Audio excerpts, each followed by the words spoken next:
All right, let's dive into something pretty fascinating. We're looking at a text from the early 20th century, but wow, does it make a huge claim? It basically says there's this incredible power in prayer that most of us just never even tap into. So let's find out what this is all about.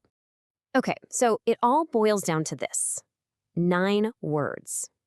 That's it. And according to the author we're looking at today, this one little sentence, it's the key. The key to unlocking a kind of power that, honestly, most people just go their whole lives without ever knowing. So who's saying this? Well, it's an evangelist named R.A. Torrey. And for him, getting a handle on this phrase wasn't just some intellectual exercise. He said it was like finding a buried treasure. It completely turned his own life around, changed how he did everything in his ministry, and he was convinced it could do the exact same thing for you, for me, for anyone. All right, so let's dig in. We're going to start by unpacking this huge claim and see how Torrey uses these 9 little words as the solution to a really big problem he was seeing everywhere. And I mean, his main point is it's a bold one. He's basically saying, you know that feeling of being stuck? That powerlessness or lack of progress we sometimes feel in our lives? Torrey says the reason for it isn't some big complex mystery. It's not because we're not talented enough or don't have enough money. Nope, it's much simpler. We just don't ask. And the book really hits you with these questions, right? Like, why do we fight the same battles inside ourselves year after year? Why do our best efforts sometimes feel like we're just spinning our wheels? And according to Torrey, the answer coming back is always the same, plain and simple. You do not have because you do not ask. Okay, so from there, the author kind of zooms out. He takes this core idea and uses it to diagnose what he saw as the big problem with the modern era, an entire age that he believed had unplugged itself from its real power source. And this is where it gets really interesting. Torrey sets up this stark contrast. On one hand, you've got the early church from the book of Acts. All he sees there is victory after victory, just constant forward motion. But then he looks at the world around him, and he sees what he calls machinery without power. Think about that. All the organization, all the programs, all the busyness, but no actual juice. It's just a whole lot of hustle, a whole lot of confidence in what we can do, not what God can do. And here's the kicker. It's not like the early church had it easy. Torrey makes it super clear they faced way more opposition, just relentless pressure. So what was the difference?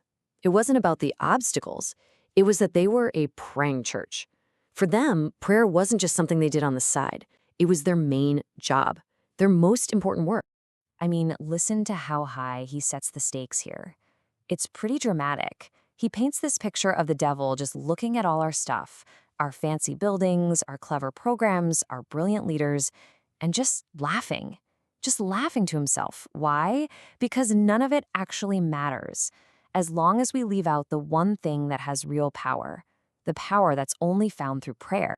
So, okay, if the problem is not praying, the solution seems pretty simple, right? Just pray more. But the book goes way deeper than that. It gets super specific about the kind of concrete, real-world results you should expect to see.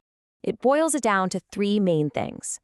First, prayer is supposed to help with your own character, making you more of the person you want to be. Second, it brings this supernatural oomph into your actual work, whatever you do. And third, and this is a big one, it can actually play a role in the salvation of other people. Now, to keep this from being just theory, the book is absolutely packed with stories, real-life examples. So to get a feel for what he means by power in your work, let's check one of them out. So get this. A mom comes to Torrey, and she's at her wit's end with her 6-year-old son. She calls him the terror of the neighborhood.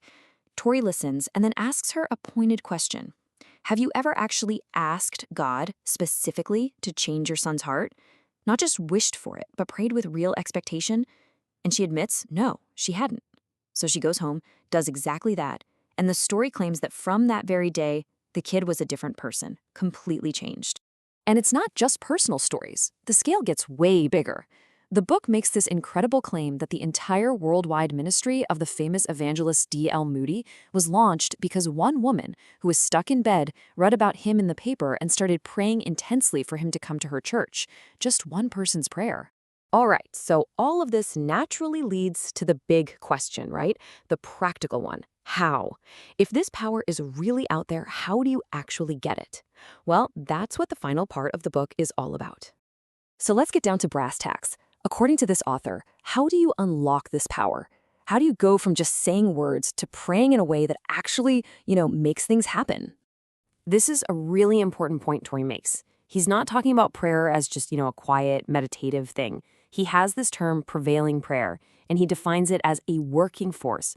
Think of it like that. It's work. It's something that actively causes things to happen that would not have happened any other way. And if you take away just one thing, this is probably it.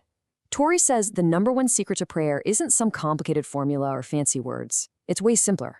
It's this. Before you even start, you have to become fully, truly aware that you are speaking to God, directly to Him, not just talking into the empty air. That real, conscious connection, he says that's the whole ballgame. And the book leaves us with this wow, this mind-blowing claim. Prayer can do anything that God can do. Just let that sink in for a second. It's a huge thought to end on. But imagine for a moment, if that were true, or even just a little bit true, what would that change? How would you approach, well, anything? The problems in your own life, in your work, in the world? Something to think about.